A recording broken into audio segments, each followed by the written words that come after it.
यदि आप 10 मिनट में दिन भर का करंट अफेयर, बड़ी खबरें और महत्वपूर्ण प्रश्न जानना चाहते हैं तो बिल्कुल सही वीडियो पर स्वागत है। दोस्तों, शुरुआत करते हैं एक बहुत ही अच्छी खबर से। भारतीय वायुसेना को जल्द ही राफेल मिलने वाला है। 5 राफेल विमान की पहली खेप फ्रांसीसी बंदरगाह मैर्गेन एयरबेस से रवाना हुई। यह लगभग 7000 किलोमीटर की दूरी तय करेगी। भारतीय वायुसेना ने फ्रांसीसी एयरफोर्स का आभार जताया है और इसकी एक खास बात है कि इसमें टैंकर के माध्यम से हवा में ही ईंधन भर लिया गया है। जैसे कि अभी मैं आपको इमेज दिखाऊंगा जिसमें हवा में ही इसमें फ्यूल लोड किया गया है। तो देखिए, यह फ्यूल लोड टैंकर के माध्यम से हवा में ही कर लिया गया। यह लगभग 7000 किलोमीटर की दूरी तय कर भारत अम्बाला एयरबेस पहुंचेंगे। आते हैं हमारे क्वेश्चन नंबर 1 पर। डिफेंस रिसर्च डेवलपमेंट ऑर्गेनाइजेशन ने नवाचार प्रतियोगिता डेयर टू ड्रीम 2.0 का शुभारंभ किया। तो यह किया है 27 जुलाई को। यह 27 जुलाई को कौन सा खास मौका था? हमारे पूर्व राष्ट्रपति डॉक्टर एपीजे अब्दुल कलाम की पुण्यतिथि थी। तो डॉक्टर एपीजे अब्दुल कलाम की पुण्यतिथि पर यह अवसर पर डेयर टू ड्रीम 2.0 का शुभारंभ किया गया। इसमें क्या इम्पोर्टेंट है? इसमें नवाचार प्रतियोगिता में विजेता को स्टार्टअप के लिए 10 लाख और इंडिविजुअल कैटेगरी में 5 लाख रुपए दिए जाएंगे। यह करेगा डिफेंस रिसर्च डेवलपमेंट ऑर्गेनाइजेशन अर्थात डीआरडीओ। आते हैं क्वेश्चन नंबर 2 पर। भारत ने किस देश को 10 ब्रॉड गेज डीजल इंजन भेंट करने की घोषणा की है? तो यह रेलवे ब्रॉड गेज के इंजन भारतीय रेलवे के द्वारा बांग्लादेश को भेंट किए जाएंगे। आइए इस खबर को हम डिटेल में जानते हैं। इसकी घोषणा हमारे रेल मंत्री पीयूष गोयल और विदेश मंत्री एस जयशंकर ने वर्चुअल हरी झंडी दिखाकर इन्हें रवाना किया है। इनको रवाना किया गया है पश्चिम बंगाल के नदिया जिले के पूर्वी रेलवे गेड़े स्टेशन से इन्हें भेजा गया है। और यह ब्रॉड गेज अर्थात 1657 mm की जो हमारी गेज है ब्रॉड गेज, उसके माध्यम से 10 डीजल इंजन भेंट किए जाएंगे। यह पड़ोसी देशों से संबंध अच्छे रखने की कवायद के तहत बांग्लादेश को 10 रेलवे इंजन गिफ्ट किए जा रहे हैं। आते हैं क्वेश्चन नंबर 3 पर। हाल में ही डॉक्टर एपीजे अब्दुल कलाम की पुण्यतिथि कब मनाई गई? तो डियर एस्पायरेंट, अभी हाल में ही डॉक्टर एपीजे अब्दुल कलाम की 5वीं पुण्यतिथि 27 जुलाई को मनाई गई।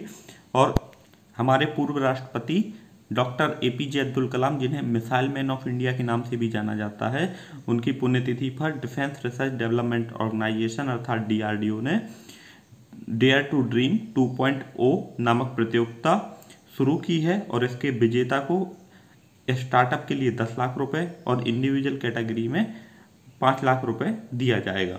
मंत्रालय ने डीआरडीओ के द्वारा प्रधानमंत्री मोदी द्वारा दिए गए आत्मनिर्भर के आह्वान में देश की रक्षा एरोस्पेस टेक्नोलॉजी को डेवलप करने के लिए यह प्रतियोगिता डेयर टू ड्रीम 2.0 लॉन्च की गई। आते हैं हमारे क्वेश्चन 4 पर। हाल में ही किस देश ने एक बार पुनः 1996 के भू हस्तांतरण के प्रस्ताव की ओर संकेत करते हुए सीमा विवाद को सुलझाने के लिए भूटान के साथ समाधान पैकेज का प्रस्ताव दिया है? तो डियर एस्पायरेंट, जैसे कि चाइना है, चाइना का सभी पड़ोसी देशों से झगड़ा रहता है, अर्थात वह सभी पड़ोसी देशों के प्रति आक्रामक शैली अपनाता है और सभी पड़ोसी देशों के कुछ क्षेत्रों को कवर करने की कोशिश करता रहता है। पहले तो चीन इसको एक्सेप्ट ही नहीं करता था, लेकिन हाल में ही चीन ने 1996 भू हस्तांतरण नीति के तहत भूटान के साथ इसको स्वीकार किया है और इसका सॉल्यूशन निकाला है। आते हैं हमारे नेक्स्ट क्वेश्चन, क्वेश्चन नंबर 5 पर। हाल में ही समाचारों में रहा साइक्लोस्पोरा क्या है? तो डियर एस्पायरेंट, ये बहुत ही न्यूज़ में रहा है। साइक्लोस्पोरा बेसिकली एक महामारी है। आइए इसको हम डिटेल में जानते हैं। साइक्लोस्पोरा यूएस के कई राज्यों में फैला है, जिसमें 600 से ज़्यादा लोग बीमार पड़ गए हैं। कोरोना महामारी के बाद संक्रामक महामारियों से लोग बहुत ही डरने लगे हैं और पैकेज सलाह बताई जा रही है। जो इसमें पैकेट में बंद सलाद आती है, उस सलाद में इसके बैक्टीरिया जन्म लेते हैं और जिसके कारण साइक्लोस्पोरा नामक बीमारी होती है। यह अमेरिका के 11 राज्यों में 6000 से ज़्यादा लोग इससे बीमार हो गए हैं। आते हैं हमारे क्वेश्चन नंबर 6 पर। क्वेश्चन नंबर 6 है यहाँ पर हमारा, निम्न में से कौन सा द्वीप समूह अर्थात आर्किपेलागो के रूप में यह दुनिया का चौथा सबसे बड़ा आबादी वाला देश होगा? तो डियर एस्पायरेंट यह होगा इंडोनेशिया। इंडोनेशिया से जुड़ी हुई खबरें और भी जान लेते हैं। भारत और इंडोनेशिया ने रक्षा संबंधों को और अधिक बढ़ाने के लिए यहाँ पर एक संकल्प लिया है, अर्थात MOU साइन किया है। भारत और इंडोनेशिया ने 27 जुलाई 2020 को रक्षा और उद्योग प्रौद्योगिकी को डेवलप करने के लिए राजनीतिक सहयोग का MOU साइन किया है। भारत के रक्षा मंत्री श्री राजनाथ सिंह और इंडोनेशिया के रक्षा मंत्री श्री प्रबोवो सुबियांतो के बीच बातचीत से निर्णय लिया गया। आते हैं क्वेश्चन नंबर 7 पर। हाल में ही CRPF अर्थात सेंट्रल रिजर्व पुलिस फोर्स का 82वां स्थापना दिवस कब मनाया गया? तो CRPF के 82वें स्थापना दिवस के दिन प्रधानमंत्री मोदी ने यहाँ पर सबको संबोधित किया और यहाँ पर एक ट्वीट के माध्यम से उन्होंने आभार व्यक्त किया। बेसिकली CRPF हमारे देश की सबसे बड़ी केंद्रीय रिजर्व पुलिस फोर्स है। यहाँ पर यह भी पूछा जा सकता है कि CRPF के वर्तमान चीफ कौन हैं? तो इसके चीफ हैं डॉक्टर AP महेश्वरी, जो इंडियन पुलिस सर्विसेज अर्थात APS के नियुक्त डॉक्टर AP महेश्वरी CRPF के चीफ हैं। आते हैं क्वेश्चन नंबर 8 पर। नोएडा, मुंबई, कोलकाता में कोविड परीक्षण केंद्रों का उद्घाटन किसने किया? तो यहाँ पर हाईटेक कोविड टेस्टिंग सेंटर का उद्घाटन मोदी ने किया है। प्रधानमंत्री मोदी ने देश के 3 हाईटेक लैब्स का उद्घाटन किया है, यह नोएडा, मुंबई और कोलकाता में लॉन्च किए जाएंगे। कोरोना टेस्टिंग के लिए यह बहुत ही अहम पहल होगा। जिस प्रकार से कोरोना टेस्टिंग को बढ़ाने के लिए WHO भी समय समय पर दबाव देता रहा है। WHO के चीफ हैं टेड्रोस अधानोम और भारत के स्थायी रिप्रेजेंटेटिव हैं वहाँ पर डॉक्टर हर्षवर्धन। डॉक्टर हर्षवर्धन हमारे वर्तमान केंद्र स्वास्थ्य मंत्री भी हैं। अगला क्वेश्चन है, प्रधानमंत्री मोदी कब श्री राम जन्मभूमि का भूमि पूजन करेंगे? तो श्री राम जन्मभूमि के लिए यहाँ पर अयोध्या में बहुत ही भव्य मंदिर बनने की तैयारी शुरू हो रही है और इसका राइट आंसर है 5 अगस्त। 5 अगस्त को श्री राम जन्मभूमि का भूमि पूजन होगा।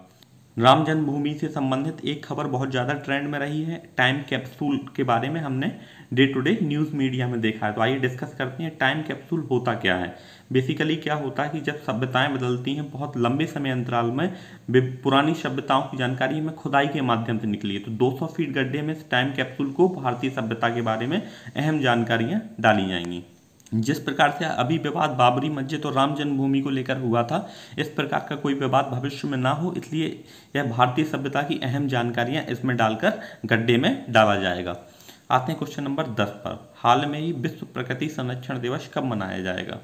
तो डियर एस्पायरेंट, विश्व प्रकृति संरक्षण दिवस वर्ल्ड नेचर कंजर्वेशन डे 28 जुलाई 2018 को मनाया जाएगा।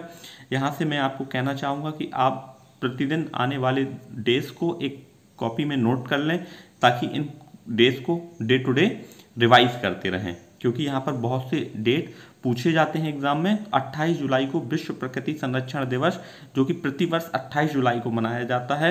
इसका मेन थीम क्या है? यह दिवस मनाने का मुख्य उद्देश्य है प्राकृतिक संसाधनों का संरक्षण।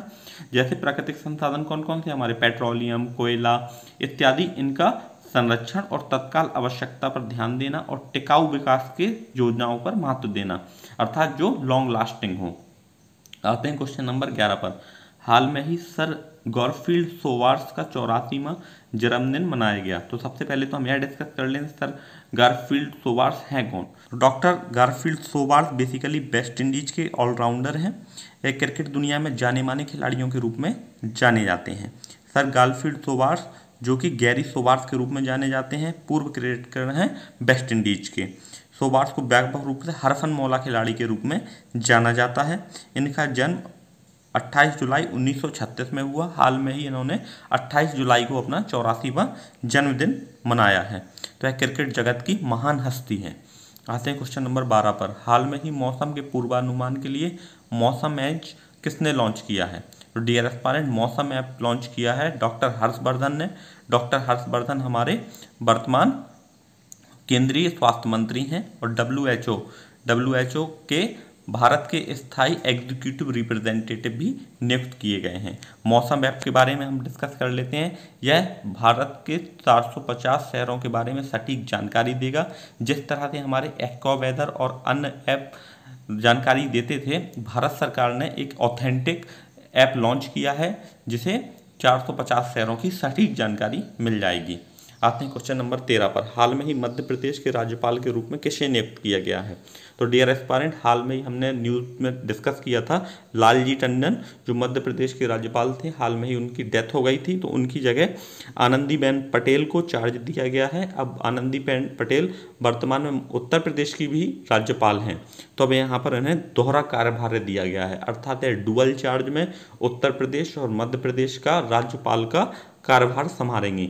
आनंदीबेन पटेल इससे पहले गुजरात की पूर्व मुख्यमंत्री भी हैं और यह मोदी कैबिनेट में उप मुख्यमंत्री के रूप में भी भूमिका अदा कर चुकी हैं। तो यह मोदी सरकार की बहुत ही खास मानी जाती हैं और यह मध्य प्रदेश के अतिरिक्त कार्यभार में राज्यपाल का पद संभालेंगी।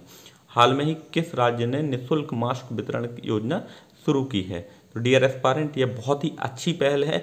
लोगों पर भारी भरकम जुर्माना थोप देने से अच्छा है कि उनको हेल्प की जाए, उनको सहायता दी जाए। तो यह बहुत ही काबिले तारीफ पहल तमिलनाडु में शुरू की गई है। यहाँ पर हमने कल डिस्कस किया था कि झारखंड में वहाँ पर 1 लाख रुपए मास्क न लगाने की भारी भरकम जुर्माने की घोषणा की गई है। तो डियर एस्पायरेंट, यह कोई सॉल्यूशन नहीं है जनता पर एक्स्ट्रा पेनाल्टी लगाकर उन्हें डराना। बेसिकली वहाँ पर हमें जनता की हेल्प करनी चाहिए, हमें फ्री ऑफ कॉस्ट चीज़ें प्रोवाइड कराकर लोगों में जागरूकता फैलानी चाहिए। तो तमिलनाडु सरकार की ये बहुत ही काबिले तारीफ पहल है। आते हैं हमारे क्वेश्चन नंबर 15 पर। हाल में ही भारतीय मानक ब्यूरो ने नए ऐप BIS अर्थात bureau of Indian standard, Bharat में BIS का कार्य विभिन्न प्रकार के पैमानों को कैलिब्रेट करना है, जैसे कि नापने के लिए यूज होने वाले मीटर, किलोग्राम्स इत्यादि की यहाँ पर स्टैंडर्डाइजेशन BIS के माध्यम से होता है। हाल में ही BIS ने अपना एक ऐप लॉन्च किया है। इस ऐप के माध्यम से हम विभिन्न प्रकार के, जैसे कि आप देख पा रहे होंगे, सोने की क्वालिटी चेक करने के लिए BIS केयर ऐप लॉन्च किया है। अब इस क्वेश्चन में यह पूछा गया है कि इसको लॉन्च किसने किया है? तो हाल में ही इसको लॉन्च किया है रामविलास पासवान ने। यह वर्तमान में हमारे उपभोक्ता मामले एवं खाद्य सार्वजनिक वितरण मंत्री हैं। अब आते हैं हमारे लकी क्वेश्चन पर, जिसका राइट आंसर आपको कमेंट सेक्शन में देना है। सही आंसर देने वाले लोगों का नाम कल के वीडियो में अनाउंस किया जाएगा। हाल में ही 2021 खेलो इंडिया यूथ गेम्स की मेजबानी कौन करे? यह प्रश्न हमने कल के क्विज सेक्शन में डिस्कस किया था। यदि आप हमारे व्यूअर हैं, आप प्रतिदिन हमारे वीडियो देखते हैं, तो आपका इसका आंसर आसानी से दे सकते हैं।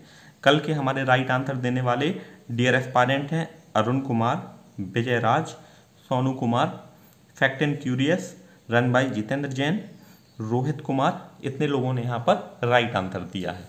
तो आपको इसके क्वेश्चन का आंसर कमेंट सेक्शन में देना है। प्रतिदिन आप कमेंट में आंसर देते रहिए, इससे day to day interaction content बनाने में आसानी होती है। Thank you for watching. Keep like, share and subscribe. आप अपने दोस्तों से ज़्यादा इसे शेयर करिए और इसे आगे बढ़ाते रहिए। आज की वीडियो में एम रखते हैं 50 लाइक का, तो अपना 1 लाइक देकर इसे ज़रूर आगे बढ़ा देना। Thank you.